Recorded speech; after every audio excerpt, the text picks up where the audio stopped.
Magandang araw sa inyong lahat. Maligayang pagdating sa aking kwento ngayon. Abangan ang mga kakaibang pangyayari na magpapakilabot sa inyo. At ang kwentong ibabahagi ko sa inyo lahat ay ang pinagtabi-tabing kwento ng pagmamahal, pagkakaibigan, pagkabigo at pagkasuklam. Suklam na nauwi sa isang kakaibang uri ng kulam. Ilang taon na ang nakakalipas nang makilala namin ang matalik kong kaibigan si Rodney. Ang waiter sa isang bar sa Tomas Morato. Naitago na lamang natin sa palalaw. Dahlia. 25 taong gulang pa lamang kami noon ng propa kong si Rodney kaya halos gabi-gabi kaming umiinom pagkatapos ng trabaho namin sa isang maliit na advertising agency. O din nating pawalanan yung bar sa Tomas Morato kung saan kami laging naglalasing. Pero nang una kong mas patansiba, sa mabigin na bar na nagsuserve ng malamig na beer. Napalatalada ako nun. Hindi lamang ako na-attract sa itsura niya. Para akong nadayuman ng kakaiba niyang ngipi. Ang ikinabad trip ko lang ay parang medyo matadan na palang kilala ni Rodney Sedalia. Na doon kasi sa bar na yun ay palaging umiinom ang best friend kong kamukha ni Demi Strilia. May itsura si Rodney. Kaya naman kitang-kita ko nung unang beses ko nakita si Dalia kung gaano siya kahook sa kapudian ng tropa ko. Mahiya ako nang ipakilala ko ni Rodney kay Dalia. Dalia, best friend ko para, si B-Boy. Maayos ang pagpapakilala ni Rodney sa akin pero para hindi maayos ang ikinuguli ba, menpitigan ako mula ulo hanggang paa. Chubby. Sabay tawa nito. Pinigilan niya pang mapabulalas ng tawa talaga. Taing sweet lang ako sa reaksyon ni Daria nun. Chubby. Kinamuhian ko ang salitang chubby simula ng gawin niya. Chubby daw ako, Sir Seth. Siguro nasabi dahil yun kasi naka all-white forms ako. Oras na yan. Nakakalapag niya naman ng katawan ng pape. Besides, gabi-gabi akong umiinom kaya ang laki nga ng tiyan ko sa edad na 25. Okay, sige sabihin nating birugan ng kung ano mang itsura ko. Birugan ng mukha ko, ang malahita at tiyan ko. Lalim ng ilong ko. Kaya biit ang tukso sa akin ng bata ako . Hindi ka biik. Yan naman ang palaging pampatahan sa akin ng yaya munda ko noong 8 taong gulang ako. Hindi pinapayat ang yaya ko noon na nabibihado ako ng mga kanaro ko sa kalsada. Palagi niya akong ipinagtatanggol. Kino-comfort, pinapatahan. Dahil nang dabing na-offend ako ni Dalia nang iisang salitang kumabog sa pagkatao ko o pagkanalaki ko. Wala na noon ang yaya mundam ko. Matagal nang umuwi sa probinsya nila, sa Agusan del Norte. Mag-isa kong kiming-kimaw sama ng loob. Medyo, yung love language ko pala man Sir Seth ay words of affirmation. Kumbaga, yung mga salita, magpapasaya sa akin. Or, papatay sa akin. Totoo yun. Sa mga love language yan is words of affirmation. Alam niyo yung ibig kong sabihin. Para paiksiin natin ang kwento ay migigawan ni Rodney Sedalia at agad siyang sinabapito. Naging magjowa sila sa harapan ko pa. Nangyari yun ng birthday ko. Magyaya ako sa opisina na mag-inuman sa bar ni Dalia. Birthday ko yun. Pero sinapawan ako ng tropa kong insensitive. Hindi na kaya ramdam noon na pinipuring si Dalia. Pareho kaming lalaki. Napapalamin, di ba? Plus wala . Hindi man na nagpasintabyo ng birthday celebration ko. Doon at noon pa kalada ng hininang matamis na oo si Rodney kay Dalia. Mabilis namang sumagot ada dito si Dalia na akala mong aping kapi sa best friend ko. Pomo o ito. Agad red. Bad trip, diba? Ang ending, Silang dalawang magjowa ang naging center of attraction at buhay ng party noong birthday celebration ko. Sagot ko inuman. Pero sila ang sumaya at nabusog ng alak ang tiyan. Umiyak ako pag uwi ko noong gabing yon. Umiyak ako na parang 8 taong gulang na inaway na naman ang kung sinong bully na kalaro ko sa kalsada. Napadapa ako sa kama. Napahagulgol. Kung nandito lang si Yaya. Bulong ko sa sarili ko habang iyak ako ng iyak noon. Yari kayo kay Yaya. Mag-isa na kasi akong nabubuhay sa bahay ng mga magulang kong parehong nag-migrate sa Canada. Pagka-graduate ko ng college. Yung lumang bahay namin, ako na lang ang nakatira. Ayoko kasing tumira sa ibang bansa. Gusto ko pa rin dito sa atin. Nang gabing yun na inaalala ko ang kwento ng Yaya Mundang ko sa akin. Isang kwentong hindi ko makalimutan hanggang ngayon. Hindi ko kasi alam kung totoo o imbento lang ng yaya ko ang kwentong yon. Para lang katakutan ito. O para katakutan siya. At palaging sundin sa mga pinag-uutos niya sa akin. May edad na si Yaya Mundang nang iuwi siya ng mama ko mula sa probinsya nila sa Agusan. Bisaya ang yaya ko pero sa Agusan na ito lumaki at tumanda. Siguro, mga 50 anyos na siya noon pataas. Hindi siya mukhang lola pero kapag nakita mo ang yaya ko, kikilabutan ka sa titig niya. Sinasabi niya palagi sa akin kapag gabi at pinapatulog na ako sa kama kong ginawa pa ng papa ko sa woodshop niya. Na may kapangyarihan umano siya. Isang kakayahan na hindi normal. At wala ang ibang normal na tao. Kaya kung hindi umano ako matutulog kaagad, baka kung anong magawa niya umano sa akin, napagsisihan ko. Pinilit kong paaminin sa Yaya Mundang kung ano yung kapangyarihan na sinasabi niya. Buyagan. Isa raw siyang buyagan. Tama ako ng pagkakapronos mga kagiliw, no? Baka magkamali ako eh. Anyways, 8 taon lang ako noon. Hindi ko siya kaagad naintindihan nung unang sambit niya ng salita. Ang yaya kong kulay puti ang mahabang buhok at walang guhit ang mga palad. Ay isang buyagan. Isinilang raw siyang may kompletong ipin na pagkalabas niya. Nangilabot ako sa naisip ko nung bata ko. Isang bagong panganak na sanggol na may kompletong ngipin. Medyo nakakadiring, nakakatakot. Sa totoo lang, nang ipakita niya sa akin ang mga palad niya ng gabing yan, napatalukbong kaagad ako sa takot. Sobrang kinis at sobrang puti ng mga palad niya. Wala itong mga linya. Hindi normal na tao si Yaya. Kinakantahan niya pa ako ng hindi pangkaraniwang kanta. Sa usa ka hunghong, adunay misteryo. Itom nga pulong, pagputol. Madisgrasya ka kung ipadala ang akong itom nga pulong. Na sa Tagalog ay sa isang bulong ay may hiwaga. Salitang itim, nakakahiwa. Magkakasugat ka kapag pinadalhan ng itim kong tataga. Kapag ayaw ko pa ring matulog, pagkatapos ng paulit-ulit ako kantahan ng Bisayang kanta, magkikwento na siya ng nakakahilakbot na istorya. Sa kwento ni Yaya Mundang, sa probinsya o Manila, ay may 3 uri ng tao.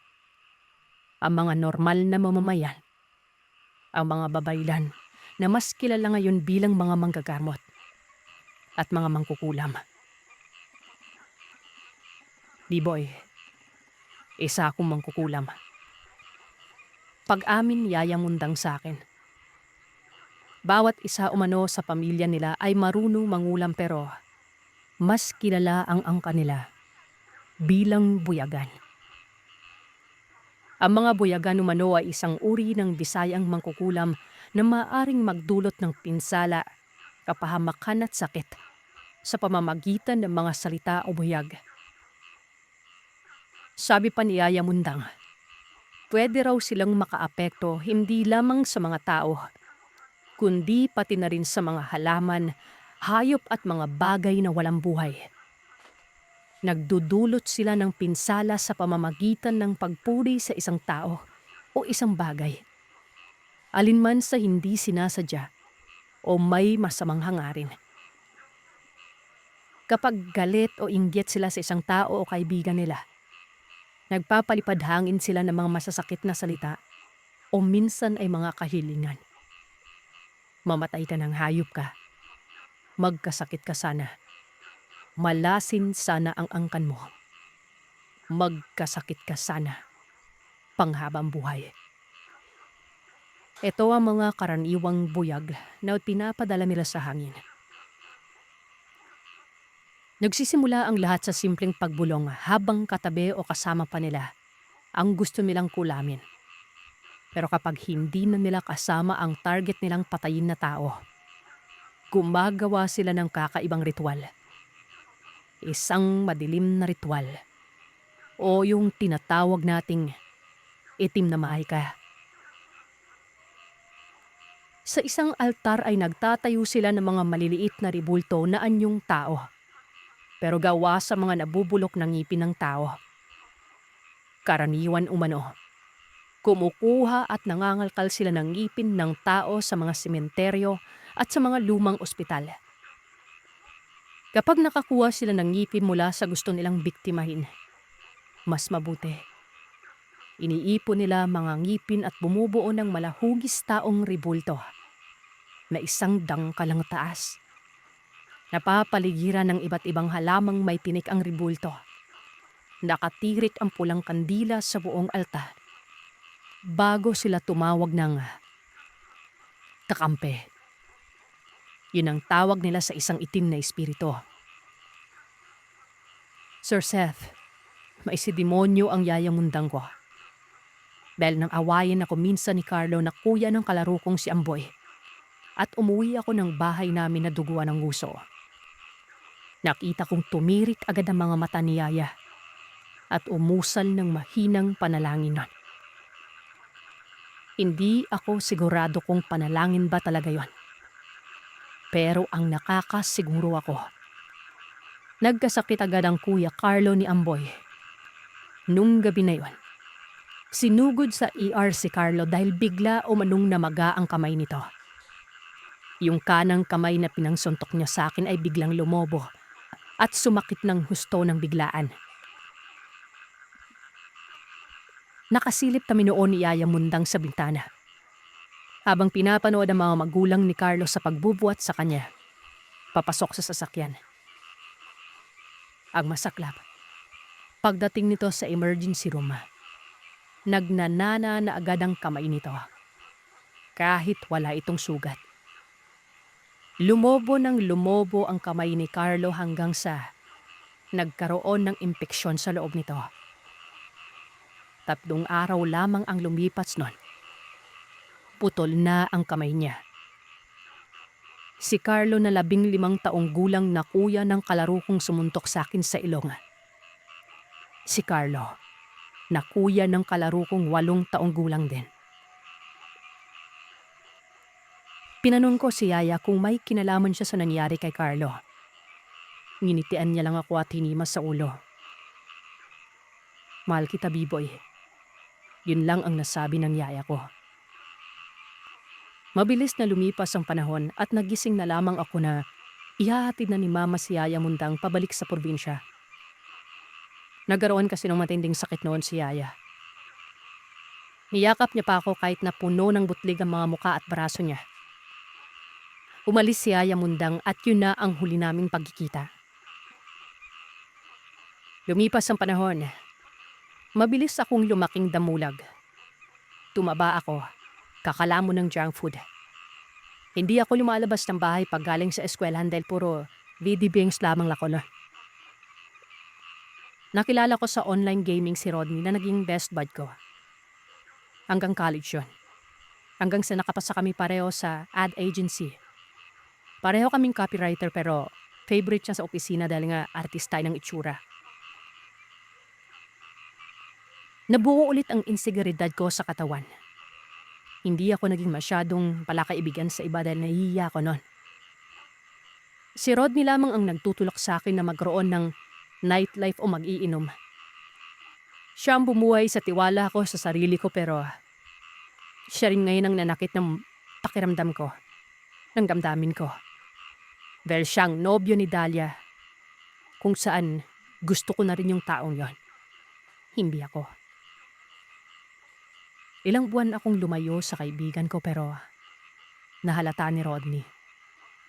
Kinorner niya ako minsan sa opisina. Nagsiselos ka? Bakit? Sabi ko. Yun lang ang nasabi ko bago ako bumalik sa cubicle ko. Hindi na kami naging close ni Rodney magmula nun. Hindi na rin ako uminom ulit sa paboritong bar namin sa Tomas Morato dahil naroroon pa rin si Dahlia. Isang gabi, napadaan ako sa bar na yon. Umuulan kasi nun. Sobrang lakas. Absent si Rodney sa trabaho. Gusto ko munang magpatila ng ulan bago umuwi. Nagulat ako sa nakita ko sa loob ng bar. Si Dahlia. Nakakandong sa isang foreigner nun na medyo awid kay James Corden. Bigla akong napapasok ng tahimik lang sa bar para kumpirmahin ang nakita ko. Hindi lang nakakandong ang waitress na si Dahlia sa lalaking foreigner na to. Naghahalikan pa sila. Hindi ako nakita ni Dahlia at pakiramdam ko, gusto talagang ipakita ni Dahlia sa lahat ng tao sa bar na lumalandi siya sa foreigner na yon. Mas naklap sa lahat, Sir Seth. Chubby yung foreigner kesa sa akin. Diba? Hay. Inilabas ko ang cellphone ko at vinidyoan ko sina Dahlia at ang foreigner na ito. Pagkatapos ay pinadala ko ang video kay Rodney. Sumunod na araw, mabilis akong kinorner ulit ni Rodney at malakas na sinuntok sa ilong. Dumugo ng malala ang ilong ko. Gulat na gulat ako sa sinabi niya. Naiinggit ka lang. Inggit ka, B-boy. Kaya gusto mo kaming paghiwalayin ni Dahlia. Hindi ako nakakibunol. Dahil totoo naman ang sinabi niya. Oo, sige. Aaminin ko. Inggit na inggit ako kay Rodney dahil nasa kanya na halos ang lahat. Pero yung concern ko, concern ako sa kanya dahil dinudumihan na siya sa ulo ni Dahlia. Hindi man lamang natanggap o ikinatuwa ng mga tali kong kaibigan nun. Sumabog ang galit ko. Hindi palabas kundi paloob. Mas delikado, di ba? Dahil ang sunod kong ginawa. Tinawagan ko ang magulang ko sa Canada. Himingi ko kung meron pa ba siyang kontak ko kung saan ko mahanap si Yaya Munda. Ibinigay ni Mami ang address ni Yaya. Lumipas ang 2 araw. Nasa bahay na ako ni Yaya Munda sa may Agusan. Gulat na gulat siya nang makita ako. At gulat na gulat din ako dahil hindi nagbago ang itsura ni Yaya. Hindi siya tumanda. Ikinuwento ko sa kanya ang lahat ng nangyari sa buhay ko. Simula nang umuwi siya at iwan ako. Kitang-kita ko pa rin ang pagmamahal ng Yaya ko sa akin. Yaya, kailangan ko ng kapangyarihan mo. Bulong ko sa kanya nung maghahapunan na kami. Tinanong niya sa akin kung sigurado raw ba ako sa sinabi ko. Oo, Yaya. Ipapakulang ko tong taon na to. Mariin kong pagbibigkas kahit na pabulong ko itong sinabi sa kanya. Pagkatapos ng hapunan ay niyaya niya ako na lumabas ng bahay. Tinanong ko siya kung saan kami pupunta. Pero hindi siya kumibo. Naglakad kami ng naglakad hanggang sa makarating kami sa isang lumang kapilya. Tumigil siya pang samantala at tiningnan ang kahoy na krus na nakasabit sa pintuan ng kapilya. Pinihit ng pabaliktad ang krus na yon. Bago kami pumasok sa madilim at mabatong kapilya. Napalingon ako sa nakabaliktad na krus sa pintuan. Bago ito kusang sumara. Hindi na ako nagsalita pa. Dito ako tumatawag ng kakampi. Mahinang sabi ng yaya ko. Lumuhod siya sa harapan ng sira ng altar. Idinipa ang mga kamay na tila isang mongha sa kumbento. Nakaramdam ako ng lamig nang bumulong-bulong na si yaya. Hindi ako naniniwala sa multo. Pero may nakita akong itim na aninong pumaba sa harapan ng altar. Hugis tao ito na parang may sungay sa bandang ulo. May mahabang ulo ang aninong yon. Doon na biglang nagsalita ng malakas si yaya. Gitawag ko ang imo ngalan. Alang don nga hari sa kangitngit. Aron maminaw sa tanan nakong isulti. Atagi og sakit ang tawo nga nagdala og kasakit og kaguol sa akong mahal nga biboy. Hinaot nga magkasakit ka og dili na maulian. Hinaot nga ang mga hubag sa kalagot mo tubo diha kanimo.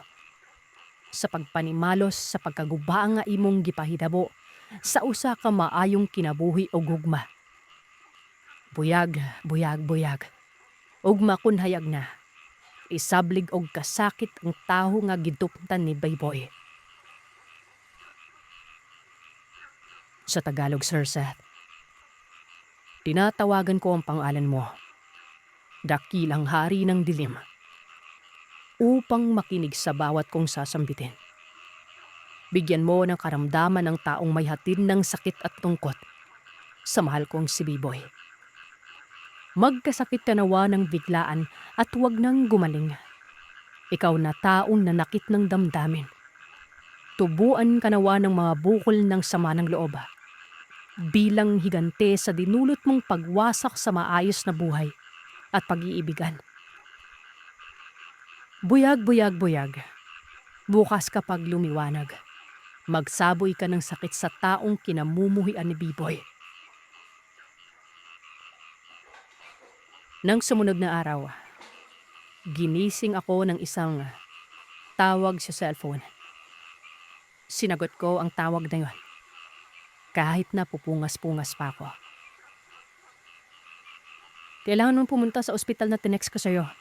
Magkita tayo. Yun lang ang sinabi ng matinis na boses. Nagpaalam ako agad sa yaya mundang ko. Ipapaliwanag ko pa lang sa kanyang lahat pero pinigilan niya na ako magsalita. Alam niya na umano kung anong nangyari. Nakaramdam ako ng pagkokonsensya at takot. Nang makita kong gumiti muli ang yaya ko. Naalala ko yung sandaling nalaman namin na pinutulan ng kamay ang kuya ng kalaro ko noon. May isa demonyo ito pero bakit ba ako lumapit sa kanya? Kinuha ko ang cellphone number ng anak niyang babae na si Horacia bago ako tuluyang umalis. Pero habang nasa eroplano ako pabalik ng Maynila, hindi ako mapakali sa kinauupuan ko. Parang may kasama akong hindi ko nakikita nun. May kung anong hininga na bumubulong sa tenga ko. Pero wala namang sinasabi. Hindi ko alam kung praning lang ako o natatakot ako sa ginawa kong pagpapakulam sa taong kinamumuhian ko nun. Pagdating ko sa isang ospital sa QC, tumigil muna ako sa parking lot para magyosi. Kabang-kaba ako. Hindi ko alam kung anong makikita ko sa ICU. Tama, nasa ICU siya kagad. Ganun kabilis tumalabang ulam niyaya sa kanya. No smoking. Isang boses ang nagpapigil sa kabaka. Pinipidin ko siya ng matagal. Gusto kong maluha para sa kanya dahil sa haba ng text message na tatanggap mo mula sa kanya. Nali-on ko yung cellphone ko. Abla pag sa naiya. Pero pinigilan ko ang sarili ko. Pinigilan ko ang mga luha ko na pumataka. Lalo na sa harapan niya. Nabilakad kami papasok sa ospital at nang malapit na kami sa ICU. Taot na pakapakong sumilip sa bintana. Tumawag siya sa akin. 3:00 na madaling araw. Ginupit ko raw ang mga labi niya. Kaya ganyan ang itsura niya. Yun ang mga eksaktong sinabi ni Rodby na silipin ko si Dalia na nakarapay sa loob ng ICU. Bigla umanong sumikip ang lalamunan at hindi ito makahina. Kaya napilita lang doktora. Nabutasan siya sa may lalamunan nun. Tuyot na piyat si Dalia. Mukha na siyang na-admestable kay sa itsura niya kahit wayapan 24 oras na nasa ICU yan. At kahit nabutot balap na siya, ikang kita ko ang napakalaking ang tiyan. Mukha siyang balkay na bunpis. Sobrang laki ng tiyan niya. Pero ang pinandibihan ko ay ang bibig niyang wakwak dahil wala nang malalabi yan. Bakit niya dinupiting sarili niyang gabi? Tanong ko kay Rodney. Hindi ako sinabot ni Rodney. Doon ko na siya kinalma nang nakita ko siyang napaupo sa dingding ng ICU. Miyaya ko siyang lumabas. Sinabi ko sa kanya ang nakita kong panloloko ni Darius sa kanya. Isa na lang nasabi niya. Alam ko yun. Pero hindi na ako humirit pa. Umuwi ako ng gabi yun at tulala. Hindi ko alam kung si Yaya Mundam ang may gawa noon kay Dalia. Sumunod na araw ay ginising na naman ako ng tawag ni Rodney. Si Dalia umano. Madi-epilepsy. May tsasuko ng dugo. Hindi alam ng mga doktor ang dahilan. Pero maayos naman yung vital signs ni Dalia pero iba ang ikinikigos tipo sa loob ng ICU. Uwikin mong yung mga gamot. Hindi tumatalab. Sumubid ako sa ICU. Pero wala na siya doon. Sa morgue na ako iniapid ng mga nurses. Nandun na umano ang bangkay ni Dalia. Kinanong ko ang baylan ng pagtamatay. Wala gustong sumagot na nurse na. Inatati sa puso. Hindi siguradong sagot ng isang nurse. Tumakbo ako papalabas ng ospital kahit na pinigilan ako ni Rodney. Nagpunta ako sa parking lot at doon ay tinawagan ko sa cellphone si Yaya Mundam. Napailin ako ng lumo na lumkwat. Naparaning na. Nagka-anxiety patabi ako ng Sir Seth. Ilang beses akong tumawag. Walang Yaya Mundam na sumagot sa tawag ko. Sarado ang kabaol na iburol si Dalia. Iyak na iyak si Rodney. Pero pinakanla ko siya kagad. Hindi bisod mi ba yung mga luha niya? Bakit tanyo? Dahil noon ipinasok na sa itso si Dalia. Kita ko ang tatlupal iba't ibang lalaki na nagpakilala. Mga nobyo niya. Mag-iihakan. Wala lang rin yung foreigner na karautan niya sa bar. Isa na wala sabi ko kay Rodby nung pasakay na kami sa service car. Miss Rev, sinimamutan ako ni Rodby. Bitter lang daw ako. Sinabot ko ang pinakamamahal kong kaibigan, Laura. Lapakamatay ang mga salita, pare. Lakakamatay. Sumunod ka agad si Manoling. Isisalambing nga ang kwentong patungkol sa kanilang kaanak noon na naging isang bantugang albularyo. Pero bago pa na din bantugan ito, dati man itong utos ang kriminal. Balihip man ito sa lugar ng Legazpi, noong dekada 70. Itago na lamang natin to sa pangalan Wagas. Etong si Wagas ay marami nang napatay noong kapanahunan niya. Pero sa kabila ng pagiging bayarang kriminal, pumipili umanay po ng taong pinapaslaw. Hindi yun pipong patay lang ng patay ng kung sino-sino.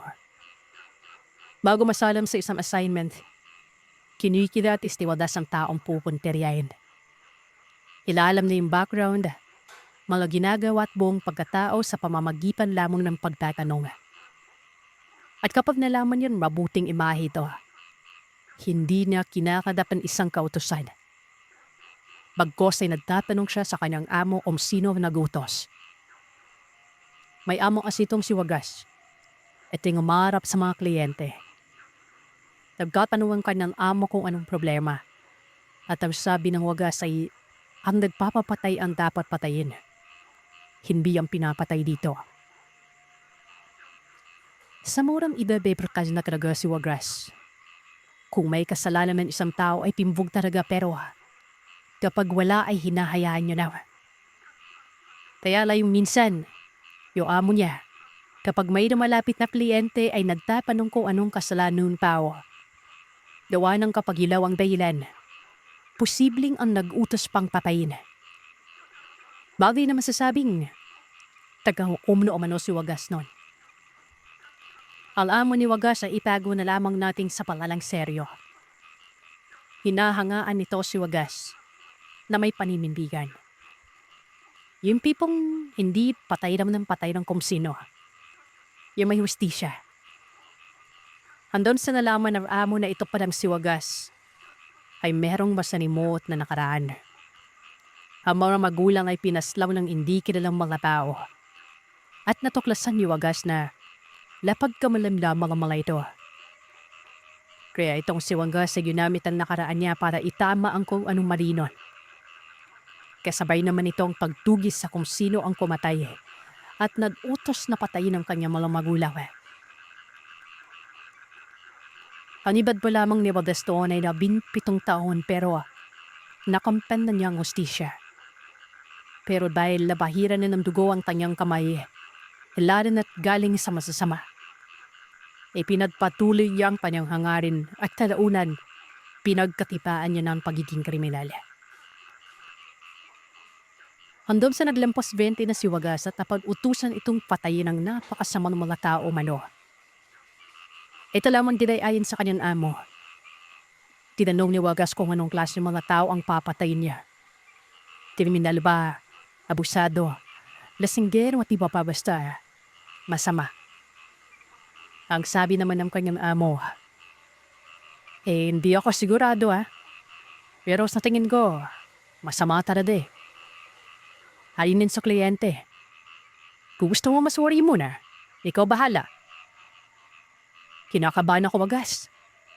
Naisip kong hindi kayo mga aswang ipapapatay. Kasi sabi ng kliyente, mga mapinik daw ikaw at sinubok ng tugisan ng ilang albularyo pero hindi daw napapatay. Biro mo albularyo? Bakit ganun? Hindi man lang sinabing pulis at albularyo pa talaga. Mukhang iba nga yan, boss, seryo Tagasaan ba mo yung mga ipapatay? Tanong ni Wagas. Sinabi naman ng kanyang amo ang lugar, pero yung bahay ay hindi alam. Lapitan lamang umano sa lugar na iyon.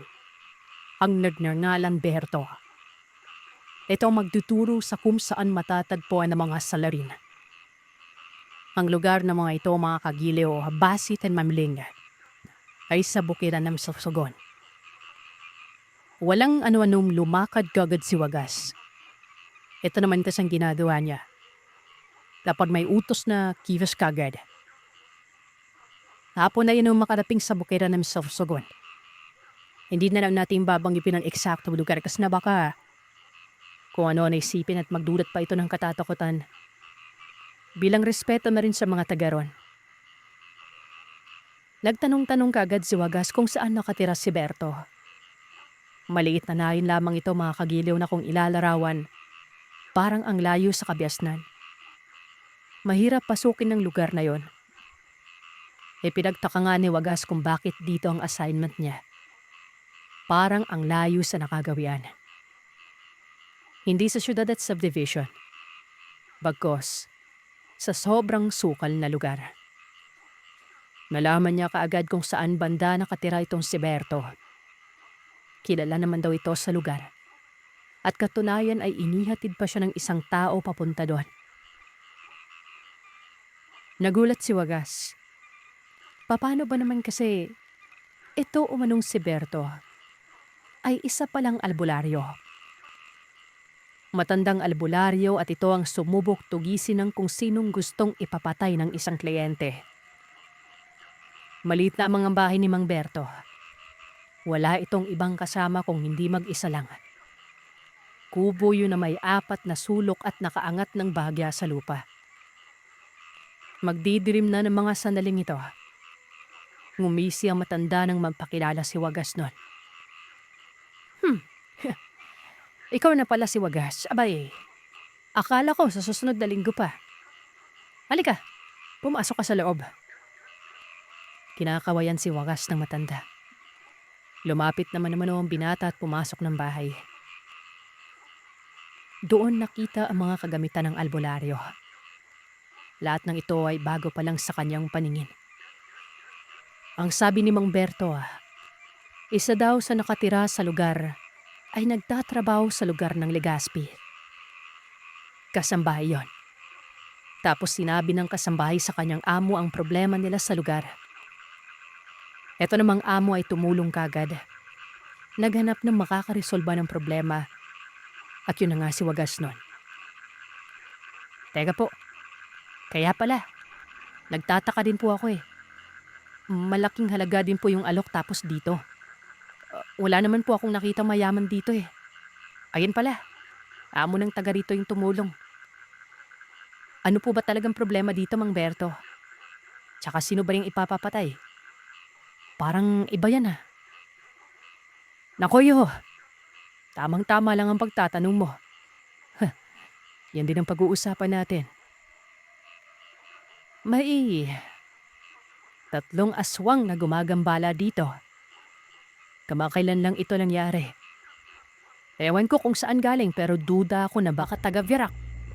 Kasi nga, tinugis ang mga aswang doon ng bantugan at parang naglipa na hanggang sa nakarating dito.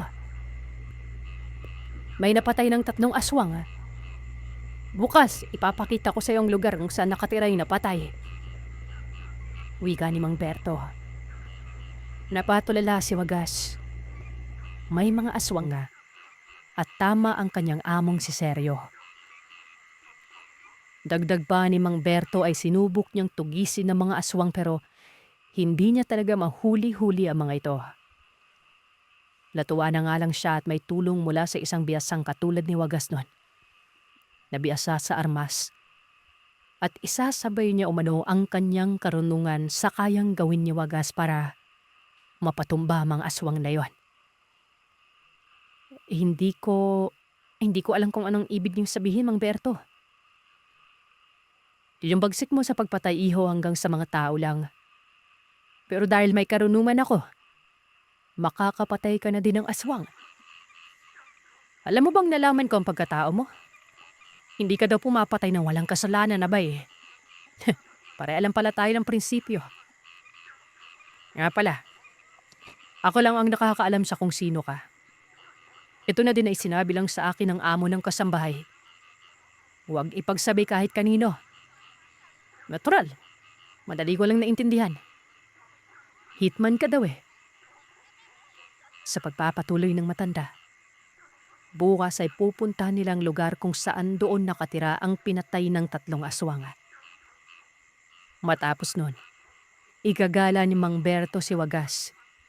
Igagala sa kung saan lagi niyang namamataan ng mga aswang na yon. Nagtanong naman si Wagas kung bakit hindi alam ng albularyo kung saan talaga nakatira ang mga ito. Pero ang sabi ni Mang Berto, Hindi daw madali malaman ang pugad ng mga aswang na yon, maliban na lamang sa kung saan sila namamataan. Mailap umano ang mga ito. Noong gabing yon ay mahabang na pag-usapan nila. Lahat ng ito, partikular lamang sa mga aswang na gumagambala sa lugar. Ito namang si Wagas ay parang nagdadalawang isip. Oo, at may sapat na tapang siya na kayang pumatay, pero sa usaping aswang ay nakatanim na sa kanyang takot. Hindi naman na natin may pagkakailalan dahil itong naging panakot sa atin nung bata pa tayo. Na siya namang naging dahilan para mangunang ating isipan at tuluyang balutin ng trauma sa mga ganong klaseng nilalang. Matapos nung magapunan ni Wagas, dinala siya ng matanda sa likod ng bahay. May nakita si Wagas doon ng mga iba't ibang gamit na nakalapag sa lupa. May punyal, may itak, may parang kalis, may palakol at 3 mga bote. Sinlaki ito ng lagay ng bitamina. Ang sabi ni Mang Berto, lahat ng mga gamit na nakikita ni Wagas, bukas umano ang karga. Isasama na din ang mga kagamitan ng binata para na rin malagay ng karga nun. Ang alin po? Yung baril po ba? Yan ang bang sandata mo? Oo po, pero tinatago ko po ito. Huwag ka mag-alala. Wala makakalam na iba. Hayaan mo akong kargahan yung mga gamit mo ng dasal para na rin obra. Kinabukasan, maagang nagising si Wagas. Walang ibang pinunta nito kung hindi ang likod ng bahay. Wala naman kasi si Mang Berto doon kung kaya hinala niyang nasa likod ito at ayun na nga. Nakita niya doon si Mang Berto at naghukay ito sa may lupa. Sa tabi mismo ng nakalatag na kagamitan. Nanonood lamang si Wagas. Nagtataka siya dahil hindi niya alam kung anong gagawin nitong matandang ito. Ilang saglit pa, noong hanggang siko na ang lalim, ay nagbungkahi na ang matanda na ilagay umano sa butas sa mga baril at mga bala ni Wagas. Nagdadalawang isip si Wagas pero binigyan niya ng tiwala si Mang Berto. Tingin niya, matinong tao naman ito. Inabot niya sa matanda ang ditambor niyang baril at 45. Dalawa kasi ang baril ni Berto. Isang binili, habang ang isa naman ibigay ng kanyang amo na si Sergio. Ang ditambor, mga kagiliw, ito yung revolver.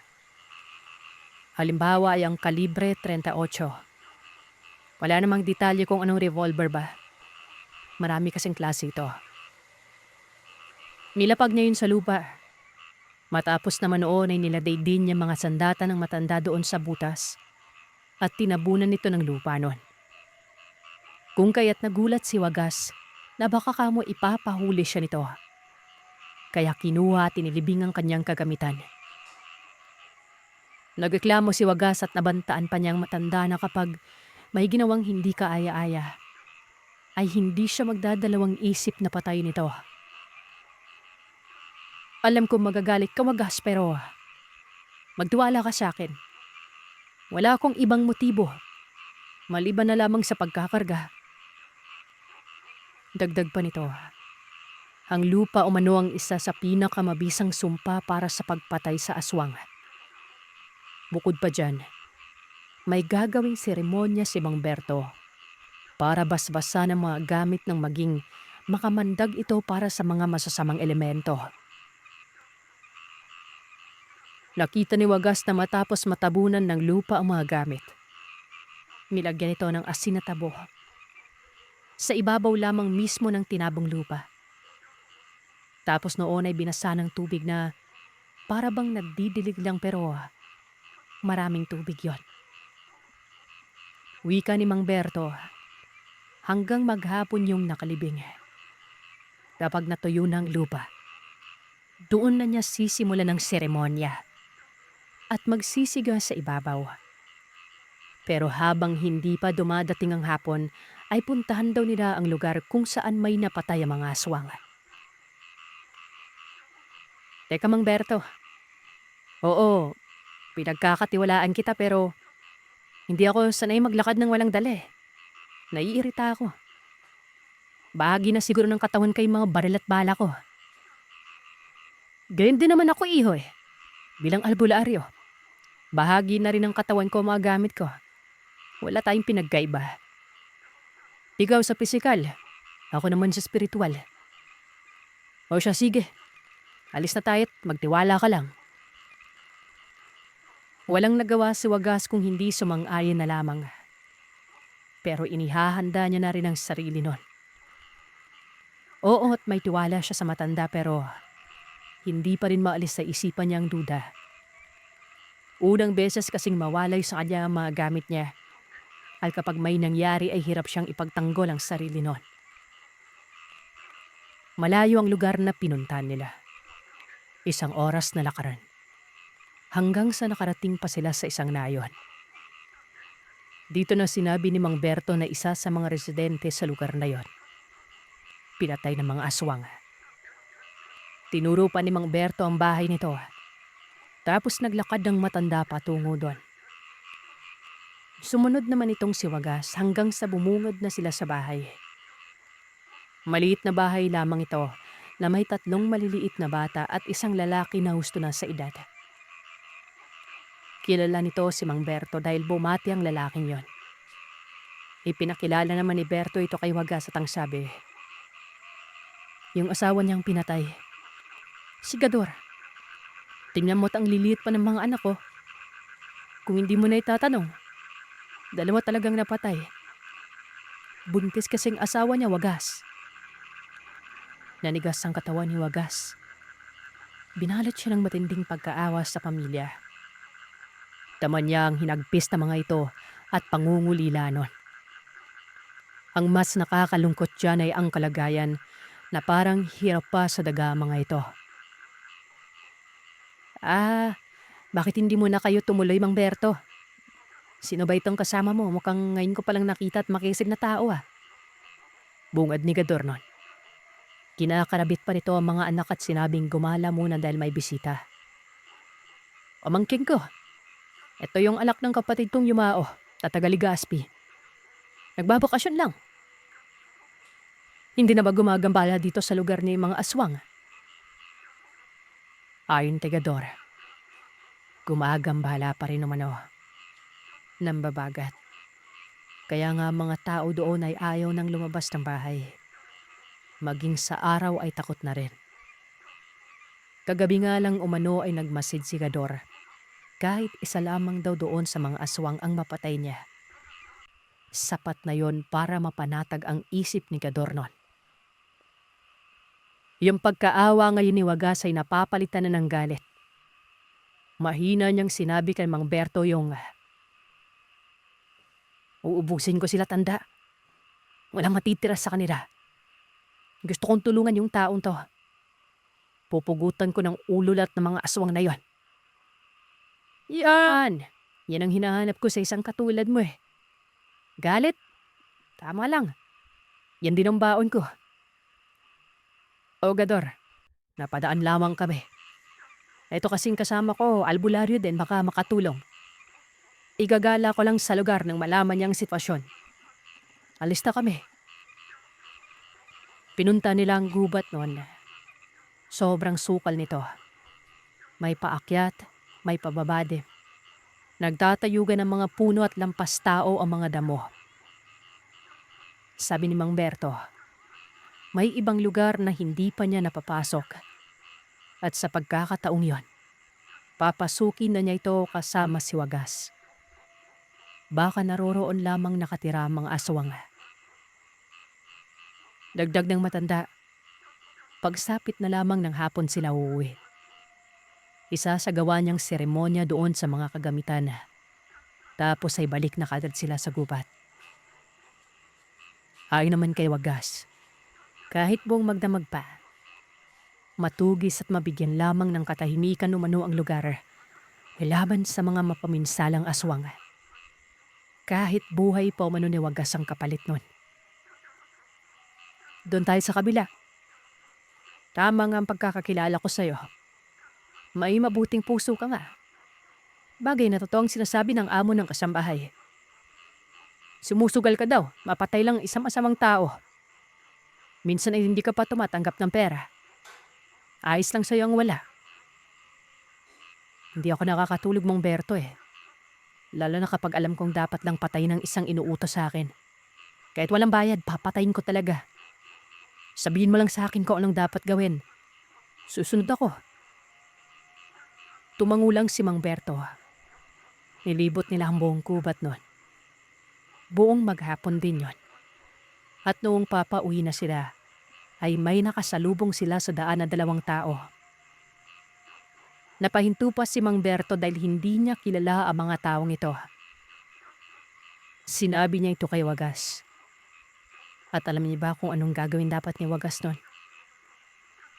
Pagkarinig lamang niyang hindi kilala yung 2 tao, sinabi kaagad ni Wagas kay Mang Berto na siya na ang bahala.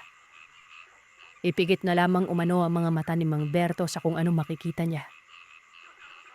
Bumunot ng patalim itong si Wagas tapos akma sanang lalapitan ng mga tao pero... Uy, teka, wag mo na. Hindi ako nakakaramdam sa kanila ng aswang. Bunga di Mang Berto, habang nakahawak sa bisig ni Wagas doon. Kumalma naman umano ang binata pero nanlaki ang mga mata ni Mang Berto. Dahil ang patalim na dala ni Wagas, pagmamay-ari niya. Teka, saan mo kinuha yan? Matagal ko nang hinahanap yung patalim ko na yan ah. Ha? Doon nang po nakaipit sa pawid ng bahay mo eh. Dinala ko to kasi nga hindi talaga ako napapanatag. Mabilis na kiluha ito ni Mang Berto habang kamot-kamot ang ulo. Napapangiti ito at sinabihan si Wagas na ang patalim na ito ay mula pa sa kaninununuan ko. Matandaan na nga talaga ako. Ikaw pa itong nakakita ang tagal ko nang hinahanap. May karga itong gamit na to ha. Kita mo sa wakan. May mga marka dyan. Dasal yan, o di ba? Kapag ito napatama sa isang aswang, hindi na mabubuhay pa.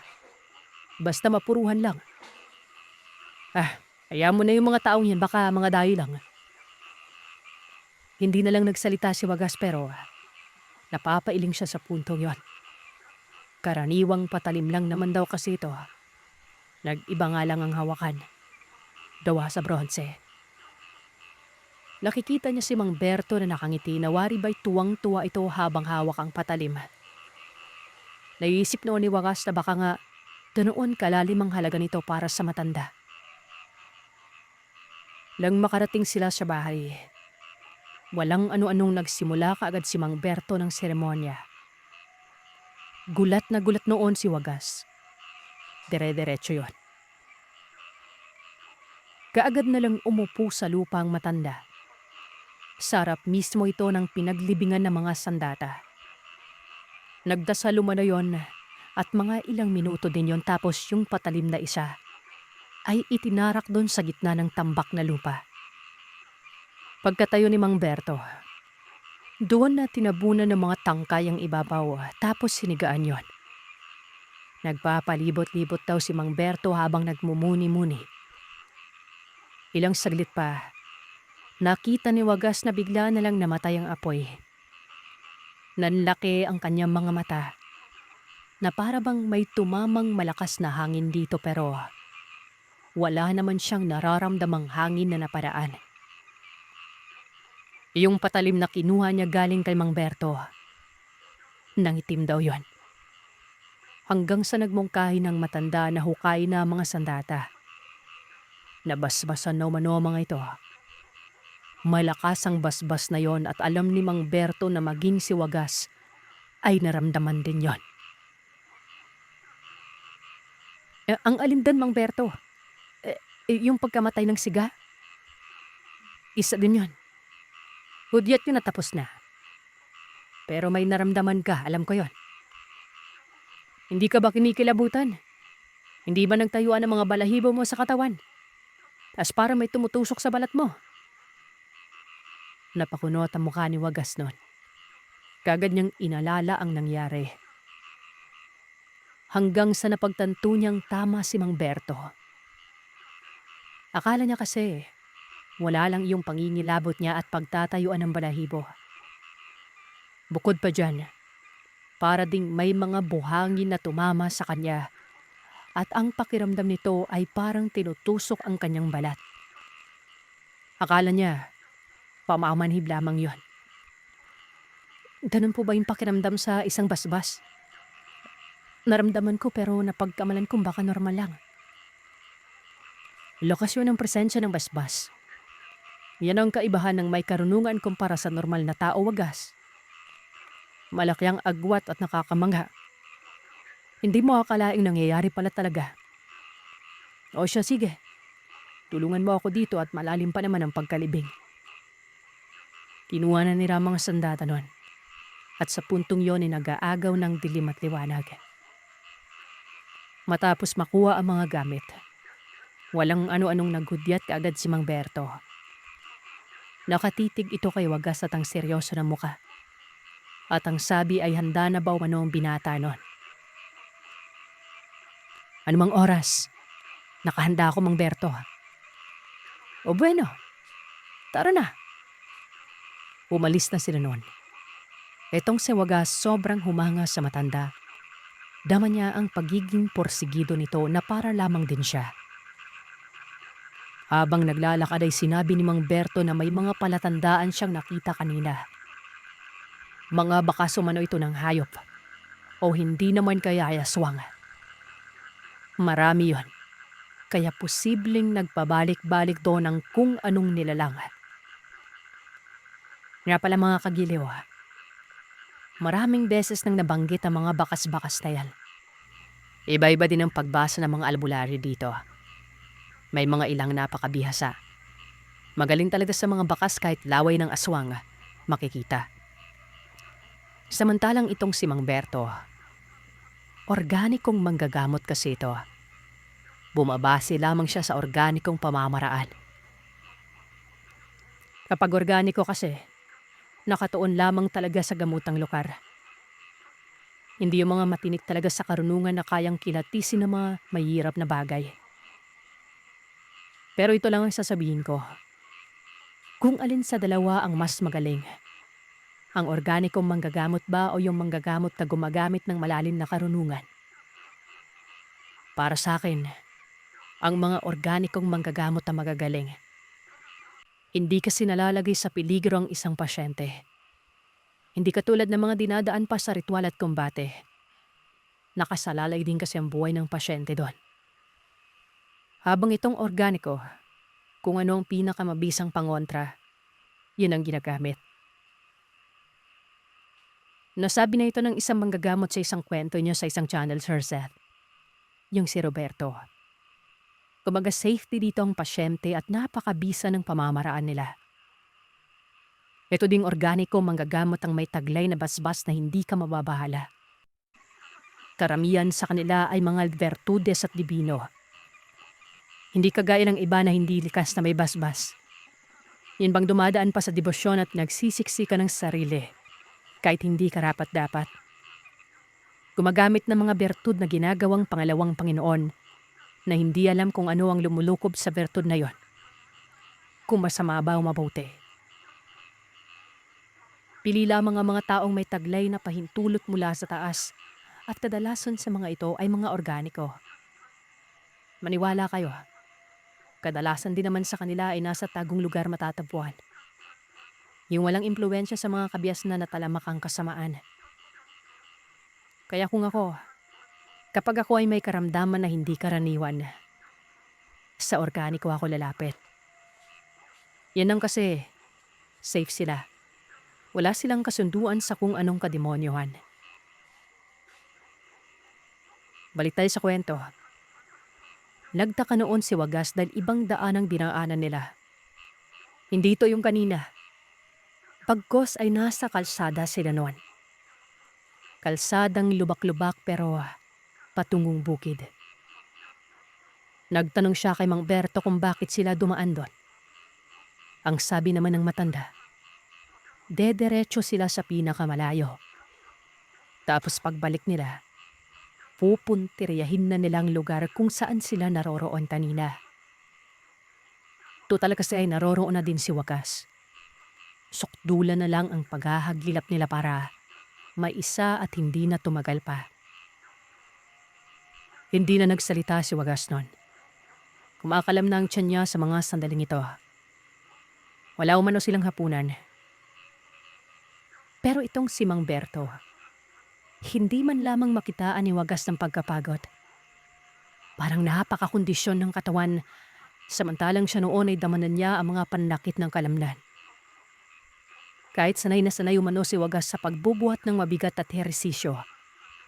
Pero iba si Mang Berto kung ikukumpara sa kanya.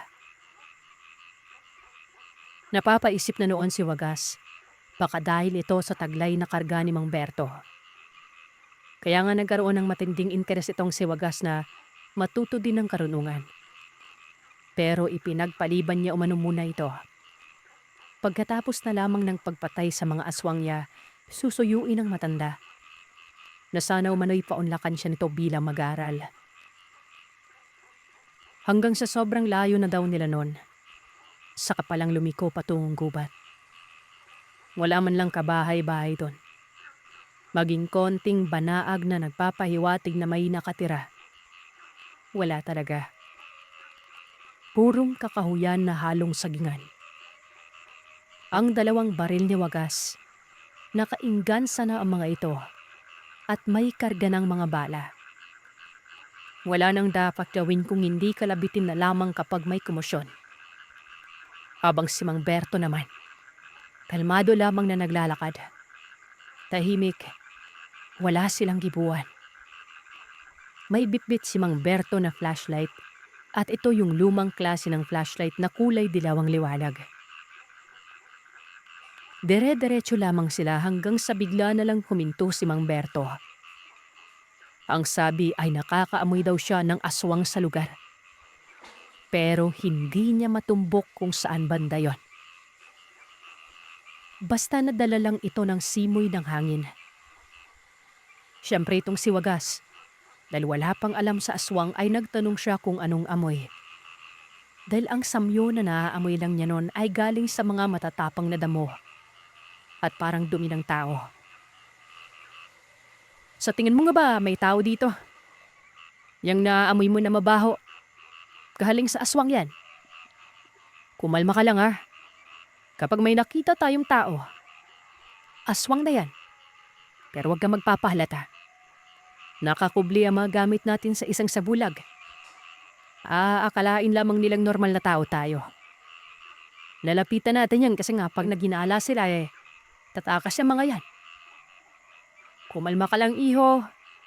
Isipin mong parang gumagala lang tayo sa isang layon. Wika ni Mang Berto at nagpatuloy ito sa paglalakad. Sa puntong yon ay kinakapa-kapana ni Wagas ang kanyang baril. Kinakabisada niyang kinalalagyan ito at iniisip niya din sa kung paano ito bubunutin sa oras na may kalaban. Mga ilang minuto din yon pero bigla na lamang umanong nawala ang samyo. Kaya naman ang sabi ni Mang Berto, lumalayo na sa kanilang aswang. Marahil ay ibang aswang ito at hindi yung 3 masasama. Hindi naman nagsalita pa si Wagas. Basta habang naglalakad ay pahirap ng pahirap ang daan. Hindi niya nga alam noon na nakarating na pala sila sa lugar kung saan ito yung pinuntahan nila noong may araw pa. Biglaan na lamang kasing umupo sa isang bato si Mang Berto.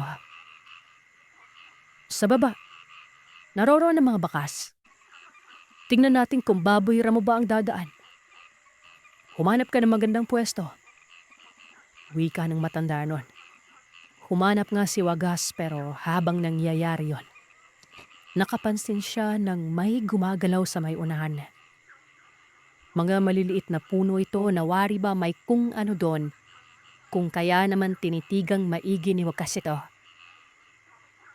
Hanggang sa nakita niyang parang postura ito ng tao. Naglalakad pababa.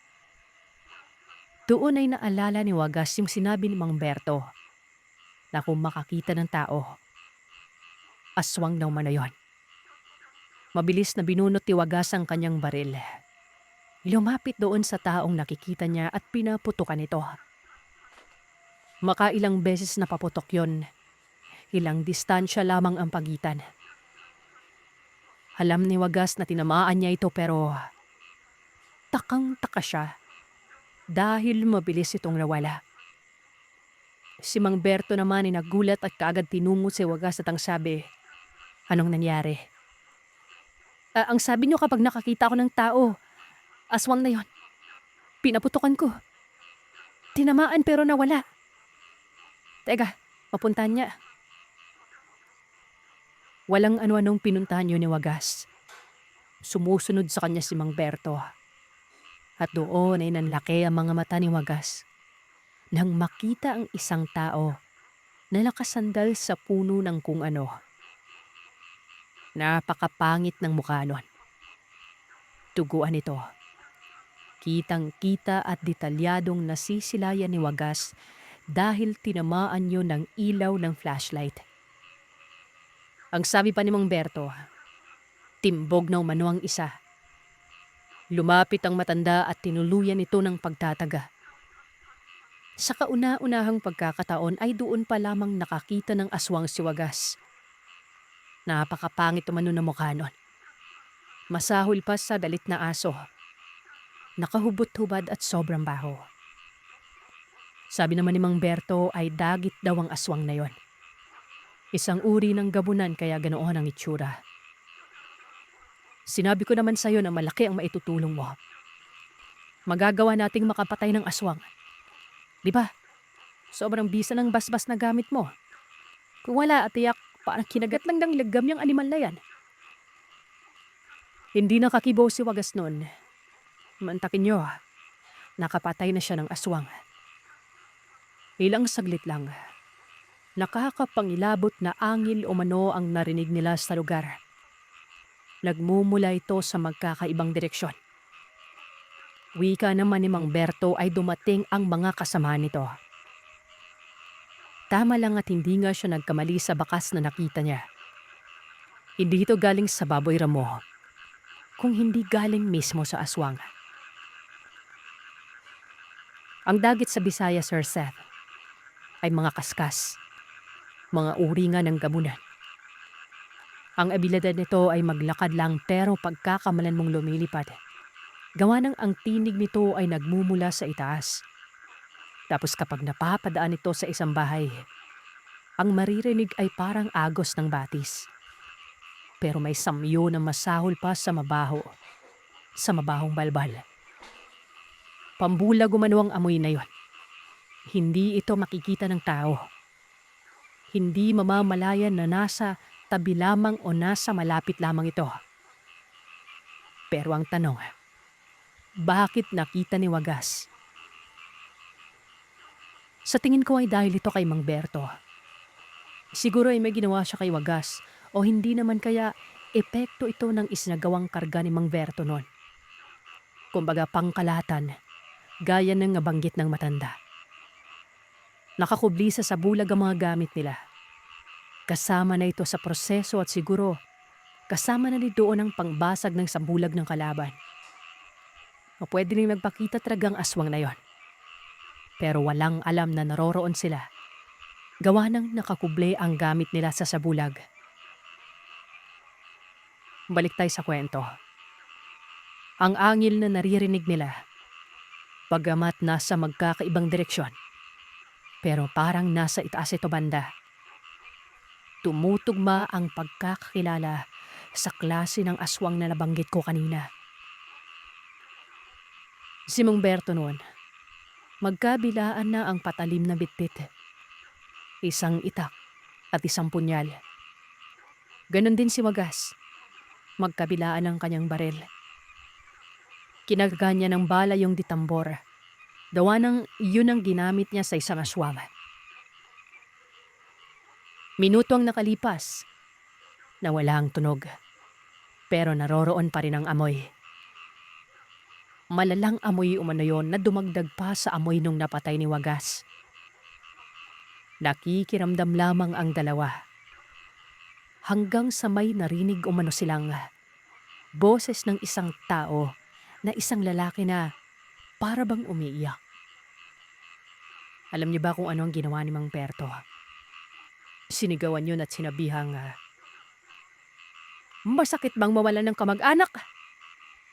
Naramdaman niyo na ngayon kung gaano kasakit ang mamatayan. Kung hindi niyo malang sarili niyo, lumapit kayo sa amin. Sumabat naman si Wagas noon na dapat hindi na lamang daw tinakot ni Mang Berto. Baka tumakas pa. Pero ayon kay Mang Berto, naglalabas lamang daw siya ng saloobin noon. Kasi nga galit na galit din siya sa mga aswang. Albularyo siya sa lugar at siya ang inaasahan ng mga tao. Kaso ay wala siyang nagawa.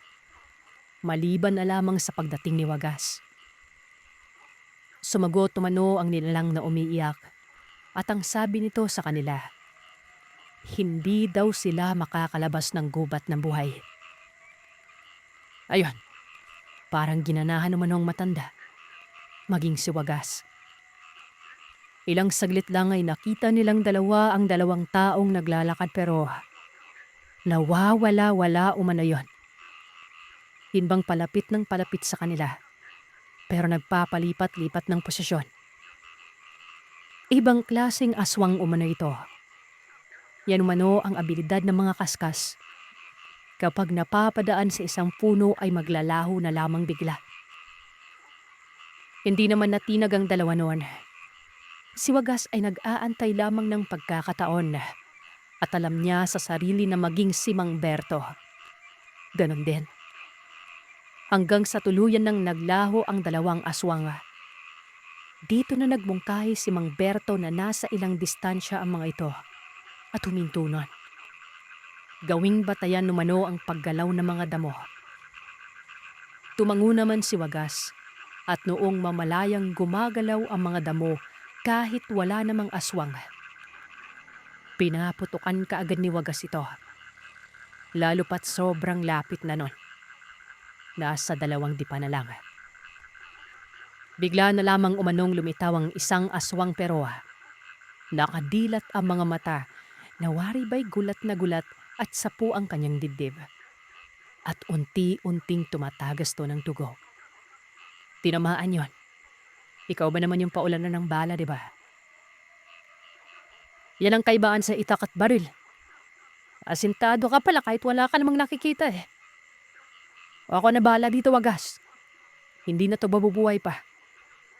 Hanapin mong isa pa. Natumba yung aswang na yon at tinuluyan na lamang ni Mang Berto. Huwag ka lang gumalaw dyan. Manatili ka lang.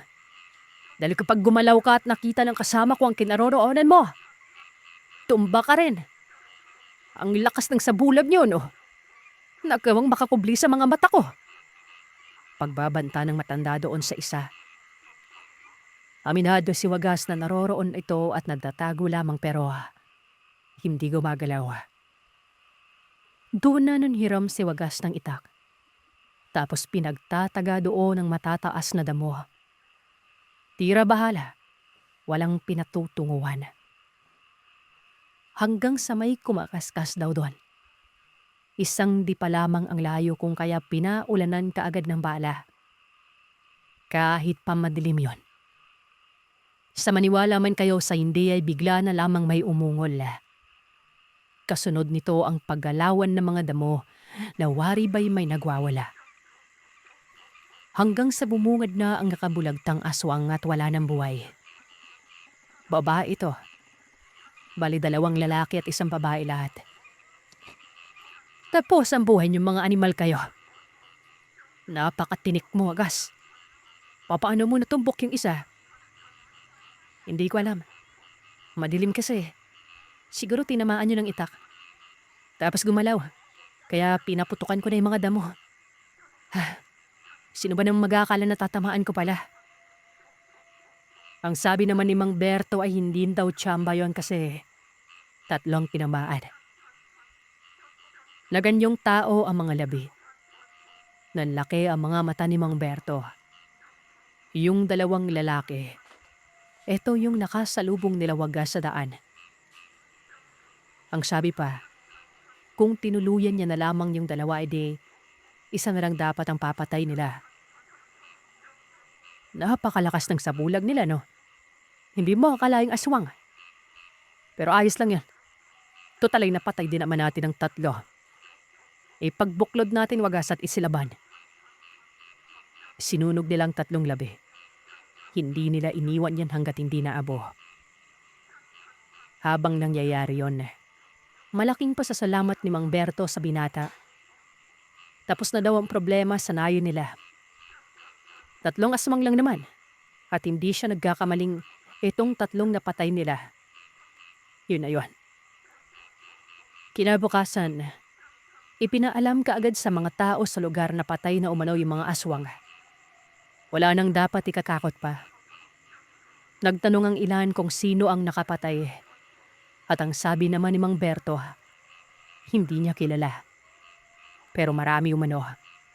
Isang grupo na tumutugis din sa mga aswang. Walang alam ang taga roon na ang pumatay ay silang 2 lamang ni Wagas. Alam niyo kung anong nangyari pagkatapos nun, Sir Seth? Hindi na umuwi si Wagas. Nanatili ito sa poder ni Mang Berto. Tinuloy niya ang balak na matuto ng pamamaraan ng albularyo. Pinaunlakan naman siya ni Mang Berto. Katunayan, masaya si Mang Berto sa naging desisyon ni Wagas. Ito ang naging dahilan kung bakit naging biyasa na si Wagas pagkatapos nun. Sobrang tinik sa karunuan. Idagdag pa dyan ang tinik sa paghawak ng baril. Babansagan talagang bantugan. Mga iba-ibang kwento o karanasan po ito ng aking mga kamag-anak. Ihuhuli ko po yung karanasan naman ng aking ina noong bagong panganak pa lamang ako. Ang tito ko ay isa pong magaling na karpentero at meron ding mabuting puso. Ang sabi nga ng aking ina, kung pumayag lamang ang aking lolo, sana ay naging pastor na ito o di kaya naging isang pare. Pero yung lolo ko po kasi, sir, pasintabi lamang po sa mga relihiyoso nating mga listener. Naniniwala siya sa isang Diyos pero hindi po siya naniniwala sa mga aral ng mga tao patungkol dito. Ayaw niya ng may mga ribulto sa bahay. Maski kami, gawa nga na ang misis ko ay may mga ribulto nun. Kapag yung lolo ko ay nalalagi sa bahay, pinatakpan po talaga namin ng mga tuwalya o kumot ang mga santong yon. Sa tuwing nakukuha ang aking tito na isang karpentero, paborito po niyang magdala ng pandesal at saka tsokolate. Bago magsimula ang mga pagtatrabaho nila, maaga pa lamang nasa may trabaho na yan. At bago magsimula ay nakikipaghalubilo yan sa mga batang maagang nagigising. Nagkukumpulan sila sa isang pwesto. Nagkikwento ng mga aral ang tipo sa mga kabataan na ito. Pati na rin sa mga matatanda, binata o dalaga na nais makinig doon. At kapag nagsisimula ng magtrabaho, yung mga kinakanta ni Tito habang nagpupukpok at naglalagari ay ang mga kanta ng para sa Panginoon. Isang partikular na trabaho ni Tito noon ang hinding-hindi niya makakalimutan. Dating gawi, bago magtrabaho ay nagkukumpul siya sa mga bata. Kapag unang araw mo pa lamang daw, lalo na kapag hindi ka naman kilala sa lugar, hindi pa ganoon karami ang mga marirecruit mo o makakausap mo. Tapos syempre, sa mga susunod na araw, magyayaya na yung mga bata na yun at dadami. Syempre may mga pagkain din, 'di ba? Isang araw nun, habang nagsisimula na ngayong ginagawa ni Tito na pakikipag-usap o pangangaral sa mga bata, pagkikwento tungkol sa mga karakter na nasa Biblia. Meron daw isang bata doon na para bang iniiwasan ng mga ibang bata. Pinapaalis. Sabi nga, anak ko mano ng aswang. Ito namang si Tito, pinatabi sa kanya itong batang ito. At yun nga, ipinaliwanag kung bakit hindi dapat nag-aaway. Bakit maging magkaibigan. Mga ganon-ganon. Meron pa daw ikinuwento si Tito tungkol sa, basta hindi ko na rin maalala pero karakter sila sa Biblia na magkaibigan. Linid sa kaalaman ng aking tito, pinagmamasdan na po pala siya ng mga kaanak at magulang ng batang ito. Hanggang sa matapos yung pangangaral niya at syempre, simula na siya sa trabaho niya. Magmula umano nang mangyari yon, Sir Seth. Alam mo, mula ng hapon ng araw na yon hanggang sa sumunod na madaling araw, tapos hapon ulit. Kumbaga kapag papasok at uuwi si Tito, kapag ka malapit na siya sa pinakabukanan ng baryo na pinagkakarpenteryohan niya, may mga naghihintay sa kanya. Kung minsan, maitim na malaking aso. Kung minsan naman, itim na dansa o pato. Kung minsan, napakalaking pusa. Noong una, takot na takot nga daw si Tito kasi bumubuntot talaga sa kanya. Nawawala na lamang yan kapag papasok na si Tito sa parte ng barangay na marami ng mga kabahayan. Kapag nagsisimula na din na magkwento si Tito para magtumpukan sa mga bata, ay lagi niya nang katabi yung batang nabubuli nung una. Hanggang sa huling araw ni Tito doon sa pagkakarpentero, pagka-uwi gaya ng inaasahan, naghihintay na naman sa kanya ang isa sa mga hayop.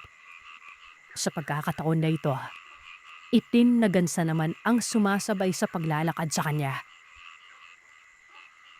Makailang urit na rin palang inaalok ni Tito ang mga sumasabay na hayop sa kanya ng mga pagkain. Pero hindi pinapansin ng mga ito ang pagkain na binibigay. Subali ayun nga, yung gansa daw, parang casual lamang maglakad. Kinakausap pa ni Tito yon na huling araw ko na, kanino ka kayang alaga? Isa ka ba sa mga anghel de la guardia ko? Tapos yun na rin kasi yung nakasanayan ni Tito eh. Tsaka ayaw din ikwento ni Tito yun sa mga ibang tao. Baka mamaya mapagkamalan pa siyang baliw, di ba? Tapos sir, nung malapit na daw sila doon sa boundary ng lugar, bigla na lamang nawala yung gansang yon. At laking gulat ni Tito nang makitang ang nasa tabi niya, isang matandang babae na ngiting-ngiti umano sa kanya. Takang-taka si Tito gawa ng wala naman siyang nakasalubong, wala naman siyang nakasabay na naglalakad noon. Gawa ng dapit hapon na rin noon. Hindi maaninag ni Tito ang pinakahulman ng mukha nito dahil na rin sa tapis dito sa ulo. Pero nakalugay kasi yung buhok at maputi na. Hindi daw nakapagsalita si Tito. Pero kahit takot ay nagmano daw ito sa matandang yon. Nagpasalamat ang matanda sa kanya noon dahil sa kabutihang palad umano na pinapakita niya sa apo niya.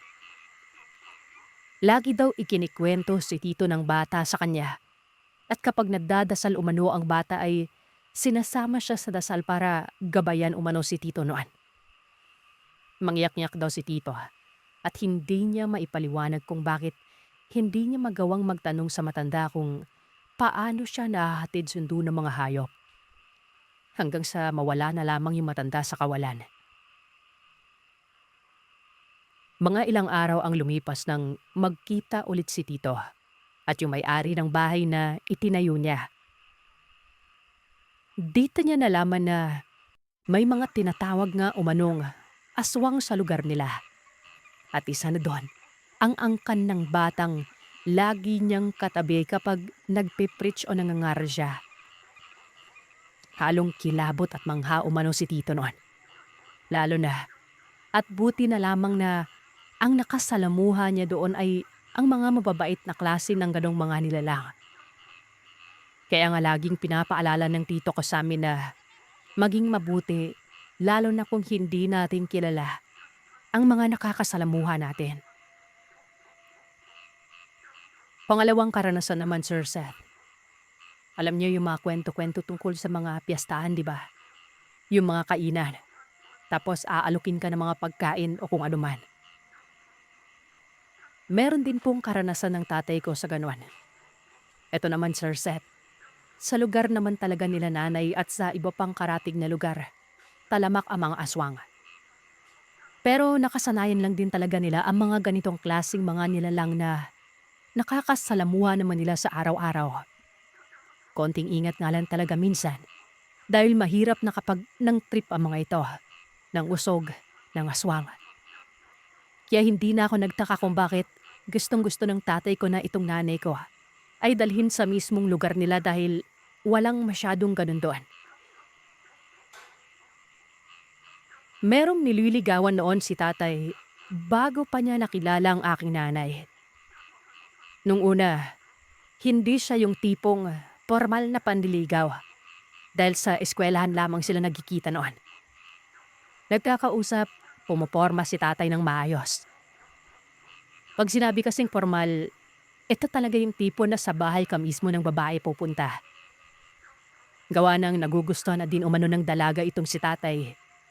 Nagpahiwatig na daw ito na kung gusto niyang pumunta sa bahay nila para lamang formal na magpakilala ang aking ama at ihayag ang intensyon niya sa dalaga doon sa magulang. Hindi naman nag-atubili si tatay kasi sir, maganda daw po talaga itong babaeng ito. Maraming pumoporma na kung ano pa pero dahil si tatay talaga siguro ang natipuhan. Kaya niya niyaya ito. Maaga pa lamang, pinapunta na si tatay doon. Pag sinabing maagang panliligaw, bago pa tuluyang lumubog ang araw. Pinalong ni tatay itong nililigawan niya kung bakit sobrang aga naman. Sabi naman ito, kapag gabi daw kasi ay medyo magulo sa kanila. Malaki daw yung angka nila. Dahil sinabi naman ni tatay na wag na hapon. Mga tanghali o umaga ganon. Sagot naman ng dalaga. Hindi din pwede kasi madalas daw puyat yung mga magulang niya. Magagalit umano ang mga yun kapag naistorbo. Yung tamang-tamang oras lamang daw na pwedeng pumunta si tatay ay yung hindi na ganun kasakit sa balatang araw. Mga hapon, ganon. Dumating si tatay doon na may dalang 3 manok na buhay na nakatali pa. Sindo siya ng dalaga sa may labasan ng baryo noon. Malawak ang baryo, though magkakalayo talaga ang bahay gaya ng inaasahan. Pagkarating nila doon sa bahay ng dalaga, isa sa mga napapansin ni tatay, patalikod umano lahat ng bahay doon. Nasa 5 o 4 na bahay ang naroroon na nasa iisang bakod lamang. Kabilang na yung bahay ng babae. Malawak yung bakuran pero napansin niya na may mga malalaking putol na katawan ng mga natrosong malalaking puno. Ginagawang lamesa sa labas kumbaga.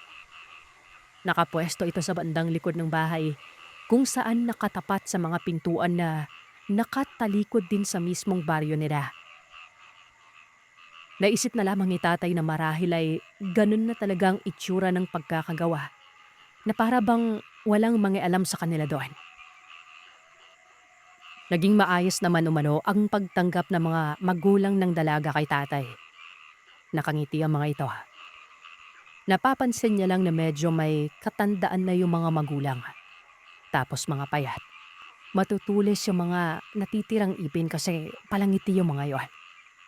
Pati yung mata ay matalim makatingin at daig pa ang naulingan sa itim yung palibot ng mga mata ng mga ito. Naalala ni tatay ang sinabi ng dalaga na tanghali kasi sila kung magising kaya siguro gano'n. Kasi baka panggabi ang mga trabaho ng mga ito.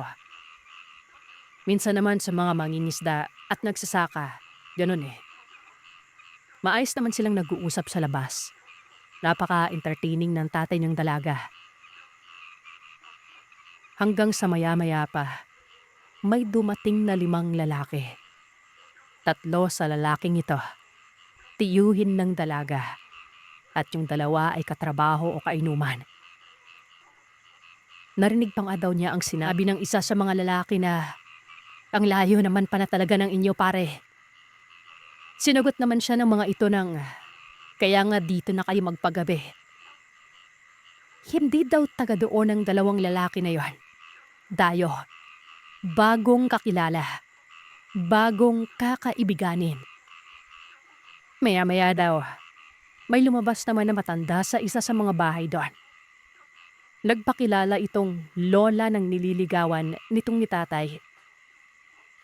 In-entertain ito yung 2 lalaki noon. Nagtataka lamang si tatay kasi bakit siya Hindi man lamang siya pinakilala o kung ano doon sa matanda. Sa mga tiyuhin, pinakilala siya pero matapos noon. Nang lumabas ang matanda ay saka inanyayahan naman ng mga magulang ng dalaga si tatay na pumasok na sa loob. Maririnig niyang nagkakasiyahan ang 5 lalaki noon. Samantalang sila, may sarili silang inuman ng tatay ng dalaga. Naisip na lamang ni tatay na baka lamang ganun lang sila, hiwalay makipag-inuman. Ang niluto din daw noon ay kinatay ang isa sa mga manok na dala ni tatay. Yan ang naging pulutan nila. May lasa naman daw. Hindi alam ni tatay kung may asin o wala. Pero sigurado siyang walang bawang yon. Maalam din kasi magluto si Tatay Sir Seth. Nung medyo padilim na, nagbibigay na po ng senyalis ang dalaga na umuwi na si tatay na sinang-ayunan naman ito ng ama ng dalaga. Lumabas na daw si tatay sa bahay noon. Napansin niya na medyo tahimik pero nagiinuman pa rin yung mga nasa labas. Tumigil sila bahagya nang makita si tatay. Gulat daw ni tatay noon nang tumayo ang isa sa mga lalaking umiinom. Isa ito sa mga dayo, Sir Seth. Nilapitan nito si tatay. Tapos ang lakas daw ng sabi nito na, "Uy, di ba, anak ka ni ano?" Nagbigay ng pangalan yung dayo na hindi kilala ni tatay no. Sasagot pa nga daw sana si tatay na hindi yun ang pangalan ng papering niya. Pero nakita niya yung mukha ng lalaki na umirap-irap sa kanya noon. Nanbigat pa. Ano mo yung irap na umuha na lang? Hulob ng lalik kumbaga na naintindihan ka agad ni Papa yon. Doon na nag-inay ang lalaki at sabi, "Aba, magkikita kami ng tatay mo bukas. Kaso baka bukas babiyahe pa ako pabalik sa amin. Baka pwedeng sumabay na ako sa iyo ngayon para makapag-usap na kami ngayong gabi. Importante kasi ito. Tsaka alam ng tatay mo na nandito ako. Ikaw siguro tumakas ka." Pabiu pa ng lalaking yon. Nung marinig daw yun ng mga kamag-arak ng dalaga, nagsipahimik daw ang mga ito. Tapos ay numiti at tumayo. Pinilit pa daw nila na marapiri ang lalaki pero todo tapik at kurap nito kay tatay na ramdam ni tatay na meron itong pinapakasan. Ling sinabi ng lalaki na kung hindi siya aamis doon, pakisabi na lamang sa tatay mo na dito ako magpapagabi. Doon na daw siya pinayadan. Hilapit naman sila ng dalaga sa kung saan sila nagkiperan. At nung nakalayo-layo na daw sila, bigla daw umiyak yung lalaki, sir. Dabardo si tatay na tinanong ang lalaki kung bakit yan na malaman yung reaksyon niya. Ang unang salabi o tinanong sa kanya ng lalaki yun, "Hindi mo ba napapansin? 5 kaming mag-iinuman kanina. Pero naging 4 na lang. May nangyaring hindi maganda sa isang katrabaho namin. Sa isang kasama kong dayo. Kahit na nakainom ako, hindi ako madaling tamaan. Pakala siguro nila lasing na ako. Akala nila, hindi ko maikipan na merong nakahalong tenga at baliri ng tao sa pulutan namin ngayon." Dagdag pa ng lalaki nang maarating sila sa may bandang bayan. Niyaya lamang daw ng matanda o ng lola ng dalaga yung isa nilang kasamaan sa may kusina. Gawa ng may tama na ito, ulasing nga. Mahina daw uminom yun. O bilang siya sigurado kung may niladaw sa pagtain o inumin niya naman. Basta napansin niya, imi-entertain lamang siya ng 3 kainuman. At may dipisang oras na daw na hindi lakabalit ang kasama niya. Hanggang sa lumabas ang matanda na meron tangang dalang pulutan noon.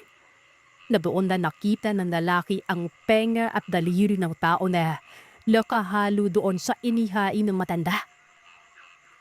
Magkakabikit man ang mga karne at nagkukulay itim at pula dahil sa sabaw.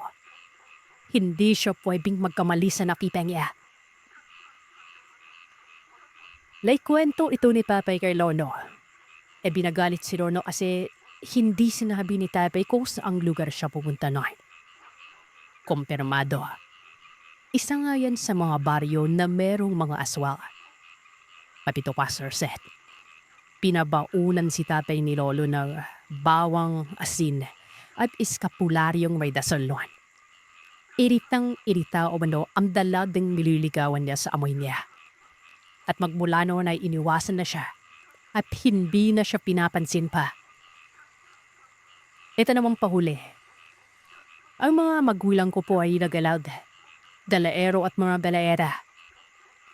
Noong magnobyo at magnobya pa lamang sila hanggang sa kasal ay hindi sila nalalagi madalas sa may bahay. Sabi nga daw nila Lolo parang nalangang pa niya. Madyuruseng taong gulang na ako noon nung itong mga magulang ko. Ipinasyal ako. Tanggap na ni Lolo at Lola. Nagala ng gala kung saan may kasiyahan itong mga magulang ko pero kabilin-bilinan nila. Naiwan na lamang ako sa kanila kapag may pupuntahan ng mga ito. Pero sadyang pasaway sila, Sir Seth. Talagang excited ba sila na igala ako noon. Noong mga panahon na ito, yung mga sasakyan ay may mga oras pa ng biyahe kong pinakawag para makapunta ka sa destination na yon. Kating-kati ang paa ng mga magulang ko noon na pumunta sa isang parke. Hindi ko na alam kung amusement park area o kung anong parke yon. Basta malapit po yan sa dating lugar ni Nanay. Nagaya ng sabi ko, maraming mga napapabalitang aswang. Basta kasi noong kapanahunan na pinanganak ako, kapag may mga bagong gusali o lugar na pinatatayo, nagkakaroon ng magandang pasyalan din ng lugar na yon. Matapos gumala, nagpapatay na lamang ng oras sa mga magulang ko noon para sa mga dadaang sasakyan. Nakaabot naman sila sa 2 huli pero punuan daw yung pinakaisa noon. Yung tipong may mga nakaupo na sa itaas ng jeep. May mga sako, mga produkto na nakasabit sa taas. Wala pang overloading noon. Kaya no choice sila kundi sa pinakahuling jeep sila noon. Hindi naman napuno ang pinakahuling jeep na yon. Kapag last ride kasi Sir Seth, minsan either punong-puno o kukonti na lamang din talaga kayo. Lalo na kapag said na rin yung mga pasahero noon. Ayaw na ring pag-abutin ng kalaliman ng dilim ang mga tao noon. Yung driver, yung asawa niya, yun yung katabi niya sa jeep na yon. At maliban sa aming 3, meron pa daw 4 na sakay yung jeep na ito. Padilim na noon at mahaba pa ang babaybayin ng sasakyan. Nagbibiro pa daw na kinakantahan ako ni Nanay na lagot tayo sa lolo at lola mo. Tiyak malalaman na wala tayo sa bahay. Mga ganoon. Sabi naman ni Tatay, wala naman na. Nakauwi na tayo. Wala na silang magagawa kumbaga. Tsaka isa pa, namili na rin sila noon para lamang may pangpasalubong kumbaga. Nung nakalabas na kami ng bayan, ang sabi ng isang matanda na may kasamang binata na apo, takpan daw ako ng maigi. Tapos ay ilayo daw ako sa bintana noon. Lingid sa kaalaman ng mga magulang ko, Sir Seth, maski si Nanay, yung kahabaan pala ng labas ng bayan na yon. Marami palang mga pinaghihinalaang aswang doon. Abay, napakagaling naman talaga ng mga magulang ko, no? Sumalangit daw Nakalagpas lamang daw kami noon sa tulay. Nang nagsimula na akong umiyak ng umiyak. Dito pa lang, naalala ng mga magulang ko na wala pala akong luya sa bulsa. Mabuti na lamang at nakabili sila at kumurot sila doon para ilagay sa bulsa ko. Maya-maya pa, sa kalagitnaan ng pag-iyak ko, Sir Seth, nangibabaw bigla yung napakalakas na tunog ng wakwak. Napapurdyos por santo nga daw ang matanda na kasama namin noon. Sinabihan niya yung driver na bagalan lamang ang takbo at baka mabagat umano kami. Napamura pa daw yung asawa ng driver at ang sabi, napakaaga naman mang aswang ng mga yan. Hindi pa tuluyan na bumababa yung araw Ang kaso sir, napapaligiran na yung kalsada na yun ng mga punong kahoy. Hanggang sa walang ano-ano. Sunod-sunod na yung tunog ng palakpakan ng mga tunog ng pakpak sa taas ng bubungan ng jeep. Kasabay nito, yung bumulusok na lakas ng hangin pababa noon. Nakitang-kita nilang yung mga dahon-dahon na kumakalat sa kalsada.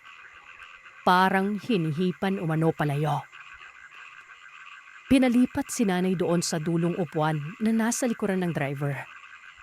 Tumabay si tatay sa kanya na hindi alam ang gagawin dahil wala naman siyang dalang patalim noon.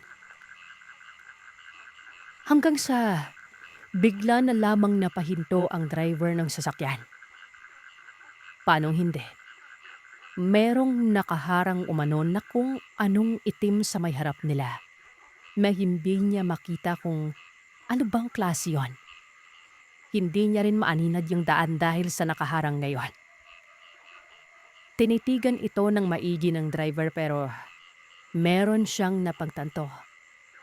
Wala sa kalsada yung itim na harang, kundi sa mismong tapat ng jeep niya. May nakapatong doon sa pinakailong ng jeep niya, kumbaga, sa bumper. Doon na nagmuraoy ang driver at sinigawan ang kung anong itim na nakaupo doon. At hindi pa man nakaimik sila nanay sa nangyari.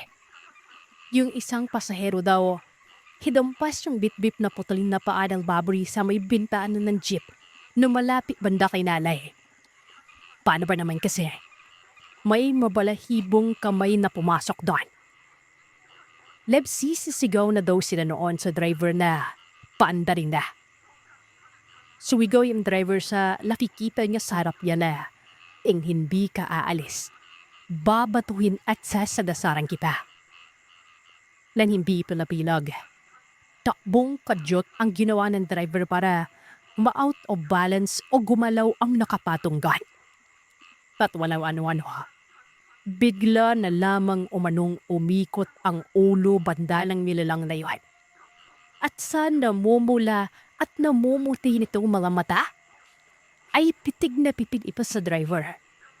Bago ito gumapang ng onti at tumanunwan. Sabay na arinig din naman sila ng padaspasan at sabay-sabay na tunog ng wakwak. Dito na tuloy-tuloy na binyay ng driver ang daan. At yung matanda, dasal ng dasal noon.